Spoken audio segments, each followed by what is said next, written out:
एक और तैयारी हो रही है, क्योंकि वो आपको तैयारी जो हो रही है वो आपको जब आने वाला संसद का सत्र है उसमें आपको लोकसभा के पटल में देखने को मिलेगा, राज्यसभा के पटल में देखने को मिलेगा। और वो है इंडिया गठबंधन का एक ऐसा आप कह सकते हैं कि दल जो इंडिया गठबंधन में साथ नजर नहीं आएगा, क्योंकि राज्यसभा में विपक्ष की ताकत तो कमजोर हो ही रही है, लेकिन इंडिया अलायंस भी कमजोर होता जा रहा है, क्योंकि इंडिया अलायंस से स्टालिन की पार्टी यानी कि डीएमके बाहर होने वाली है। 8 जून को दिल्ली में इंडिया गठबंधन की बैठक है, जिसमें स्टालिन पार्टी इसमें शामिल नहीं हो रही, यानी कि डीएमके शामिल नहीं होंगे। और अगर ऐसा हुआ तो राहुल गांधी के लिए बहुत बड़ा झटका है, क्योंकि लोकसभा में डीएमके इंडिया गठबंधन की चौथी बड़ी पार्टी है, उसके 22 सांसद हैं, तो वहीं पर राज्यसभा में स्टालिन के 8 सांसद हैं।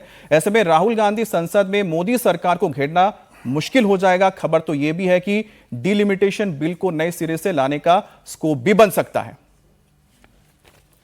They have 5 MLAs or 1 in our alliance. We had given them a Rajya Sabha seat. After that, these MLAs even did not come and thank our leader. They said that we are going with TVK. When they don't want us, why should we go and participate in it? What is the purpose? The Congress itself had stated that we are partying with the DMK and we will fight the local body elections with the TVK and the next parliament elections also with the TVK. Which means how can we continue in the India bloc? That is why we said we are not going. तो अजीत जी, सबसे महत्वपूर्ण चीज एक है कि एक चिट्ठी भेजी गई है स्पीकर को, और स्पीकर से कहा गया है लोकसभा में कि हमें जो पहले सीट अलॉट किया गया था बैठने के लिए, यानी कि जो राहुल गांधी के साथ बैठते थे, कांग्रेस के साथ बैठते थे, अब उसे अलग कर दिया जाए। डीएमके ने साफ कर दिया है।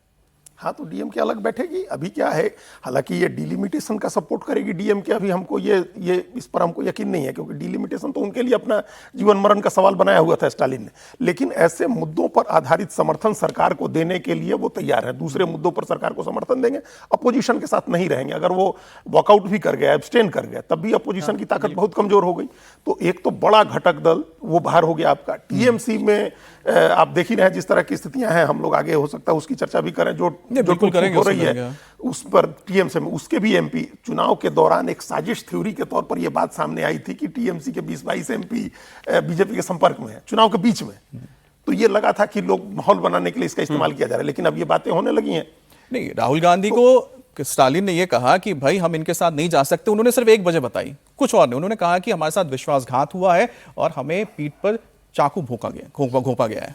नहीं, देखिए, इसमें सबसे पहली बात, जो सीटिंग अरेंजमेंट बदलने की बात थी उसको स्पीकर ओम बिरला ने मान लिया है। तो ये तय हो गया कि अब वो साथ में नहीं बैठे। तो इंडिया ब्लॉक में भी तो इंडिया ब्लॉक की ही बात कर रहे हैं। डीएमके जो है उसने जो मतलब नहीं, मैं राजनीतिक तौर पे कह रहा हूँ। नहीं, राजनीतिक तौर पे देखिए, वही जो अजीत जी ने बोला कि आप सरकार का समर्थन उसके पक्ष में वोट करके नहीं देते हैं। जब आप एब्सटेन या वो वॉकआउट करते हैं, वो भी एक समर्थन ही होता है जो कि आप उसके पक्ष में कर रहे हैं। दूसरी बात ये हो रही है कि जो कोऑर्डिनेशन जो इंडिया ब्लॉक, आपने जो कहा ना कि कई बार आप कहते हैं सरकार का समर्थन कैसे करते हैं कि आप एब्सेंट हो जाते हैं। बिल्कुल ठीक है। हाँ। तो उस तरह से कई बार हमने टीएमसी को भी देखा था, टीएमसी की ओर से भी ऐसा किया जाता था, कई बार भी किया गया, जो राहुल गांधी की ओर से जो कुछ चीजें ली जाती थी लेकिन उसको नहीं मानते थे।